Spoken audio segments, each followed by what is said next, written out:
Hi everyone, welcome to the Early Design Public Meeting for the Highland Park Way Southwest Connection Project. This is a pre-recorded presentation and will be available on our project webpage after this meeting. My name is Ziqi Wang and I am the Public Engagement Lead for this project. In this presentation, I'm joined by Christiana Farrow, our project developer, and Luke Larson, our project engineer. In this presentation, we will provide a brief project background and review existing conditions on the corridor. We'll also discuss what we've heard from the community so far, walk through our early design details and project timeline. Once we wrap up our presentation, we will open the floor up for questions from the audience. Next, I will pass it to Christiana to share more about the project background. Hello, my name is Christiana Farrell, and I am the project developer for this project, here to give a brief overview of this project's background. The Highland Park Way Southwest Connection project is intended to provide an improved path for people to walk, roll, and bike between the Highland Park neighborhood and the Duwamish River Trail. This project was identified as a priority in the Seattle Transportation Plan, and through conversations with community groups such as the Highland Park Action Coalition and West Seattle Bike Connections. The city has an obligation to make this road safer and to improve regional bike connectivity. The voter-approved Seattle Transportation Levy includes adding a Bike Plus connection to this street as part of our work to close gaps in the all ages and abilities bike network. The existing conditions along this 2,700-foot corridor between Southwest Holden Street and West Marginal Way include 4 general-purpose vehicular travel lanes and a deteriorating 3 to 7 foot wide pedestrian pathway on the southeast side of the street. The grades are around 11%, with significant speeding above the 25 mile per hour speed limit. Police collision reports and traffic data confirm that people have driven off the road, crossed the center line into oncoming traffic, sideswiped each other, and crashed into a person biking. This corridor is served by Metro Route 131, with transit services planned to continue, though ridership is low. Highland Park Way Southwest provides an important connection to West Seattle as a main ingress and egress route for drivers, transit, bikes, pedestrians, and emergency responders. The buffer along the pathway varies from 2.5 to 9.5 feet, which leaves little separation between speeding drivers and people using the pathway for both walking and biking in both directions, as they currently do today. The curve in the road reduces visibility as well.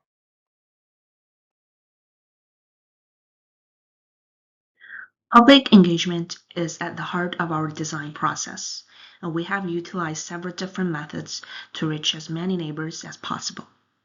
Over the past several months, our team has been active throughout the community, sending project mailers to residents, conducting one-on-one interviews with local advocates, and performing door-to-door outreach to speak directly with nearby business owners. You may have also seen us hosting community tabling events, drop-in sessions, or project presentations at local gatherings. To ensure we gathered a diverse range of perspectives, we collected data through both online and paper surveys, and we hosted a community walk to discuss specific safety concerns on site. Finally, we have coordinated with local media to provide regular updates to the broader West Seattle area.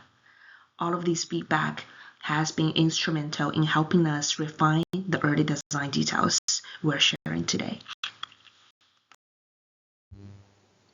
Based on community engagement, first, we've heard that there is strong community support for traffic calming and a safer path for walking and biking. Second, many of you shared concerns about potential congestion at the bottom of the hill near West Marginal Way. In response, our early design has evolved. We're no longer proposing a full curb shift. Instead, we're utilizing semi-permanent concrete bike barriers. We're also evaluating new lane channelization options at the intersection to maintain traffic flow and reduce congestion while still making those critical bike and pedestrian connections. What has not changed in this design is our commitment to safety through traffic calming. We will still be removing one downhill driving lane beginning at Southwest Holden Street to reduce vehicle speeds along the corridor. Looking ahead, we are currently in the early design phase this winter. We expect to reach final design by summer 2026, with construction potentially beginning as early as the winter of 2026 or early 2027. We anticipate substantial completion later in 2027 and will continue our project outreach throughout every step of this process. Hi, my name is Luke Larson and I'm the engineer for this project. We'll be discussing the currently proposed design scope. Our goal is to decrease vehicle speeding and improve facilities for bicyclists and pedestrians. This is an important east-west route for all modes. We want to make it safe for all users. Previous design concepts have proposed moving the existing curb line, but our current design keeps the existing curb location while converting one northbound lane to a downhill bike lane, separated by a concrete jersey barrier. This will allow downhill bicyclists to safely go faster, while uphill bicyclists and pedestrians will share the new widened shared use path. We'll be widening the path by a couple of feet in most locations, without affecting the hillside or requiring retaining walls. The new concrete barriers will be a safety improvement for bicyclists and will decrease speeding vehicles, while maintaining traffic flow and also allowing flexibility for any emergencies such as landslides or bridge closures. We'll be improving lighting and visibility with new street light poles. There will be openings in the bike lane barrier for existing bus stops. This will maintain access for riders on Route 131, but as there's a relatively low ridership stops, we don't expect any conflict points between buses and bikes. We will also be installing high-friction green MMA surface treatment for the bike lane for better visibility and traction going downhill. Based on our traffic modeling, most traffic backups occur as Highland Park Way approaches West Marginal Way. This design option number 1 keeps the existing lane configuration between Pioneer Industries and the intersection. We'd be ending the concrete jersey bike barrier as bikes merge with traffic near the intersection. This will have minimal impact to existing vehicle traffic conditions. There will be a new diagonal bike crossing for bikes to connect to the Duwamish River Trail. We'll be improving the traffic signals and maintaining truck turn movements as this is an important freight route.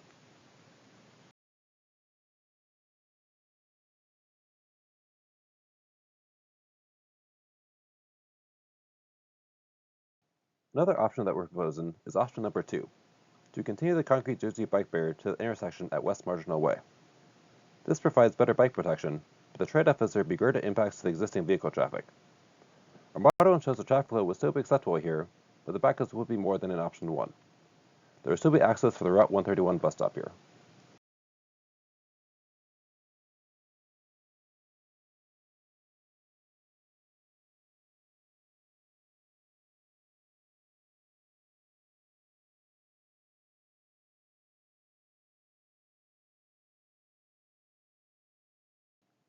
This slide shows the proposed design of the Pioneer Industries driveway. This is an important location as there are a lot of trucks that access this business and an existing bus stop. We maintain the bike lane with green MMA here for good visibility for bicyclists, while also opening the concrete barriers designed for all truck and vehicle turn-in movements. This is another view of the Pioneer Industries driveway. We'll be adding a new street light and open the concrete barrier for buses to access the bus stop. We have green MMA at the driveway for vehicles to see bikes in the bike lane. This is our typical design along Highland Park Way. We will be converting the northbound vehicle curb lane to a downhill bike lane with green MMA separated by a concrete jersey barrier. At this specific location, we've had a high collision history of vehicles speeding around the curve. We will also be installing high-friction surface treatment here to the roadway and flexible delinear posts along the center line to discourage speeding and reduce collisions. This is another example of our design along Highland Park Way. In this slide, we are showing the openings in the jersey barrier for the existing bus stops. This is a similar design to other projects in Seattle with bike lanes along bus routes. This slide shows the beginning of the downhill bike lane at the top of the hill at Holden Street. There's only one approach lane from each direction, so we don't expect any backup for the one receiving lane here. This also shows the new widened shared use path for pedestrians and uphill bicyclists. We will also be making crossing improvements for the intersection at Othello. This is another view of the improvements at southwest of Hollow Street. We will maintain the bike lane with a green MMA crossing and open the Juicy barrier for the bus stop here. We will also be repaving the crossing for the shared use path for better pedestrian safety. We are still in the design phase of this project, looking for feedback from this meeting to help finalize our design choices. We're hoping to finish the design this summer so we can begin construction early next year. Thank you for attending this meeting and for your input, and please let us know any questions you may have. Thank you again for your interest in Highland Parkway Southwest Connection Project, and share your thoughts and feedback with us. As always, please contact us by email or by phone if you have any questions or comments about this project. You may subscribe to our listserv to receive project updates by visiting our project website. Thank you for your time as we share the early design plans. We would now like to open up the floor to answer any questions you may have.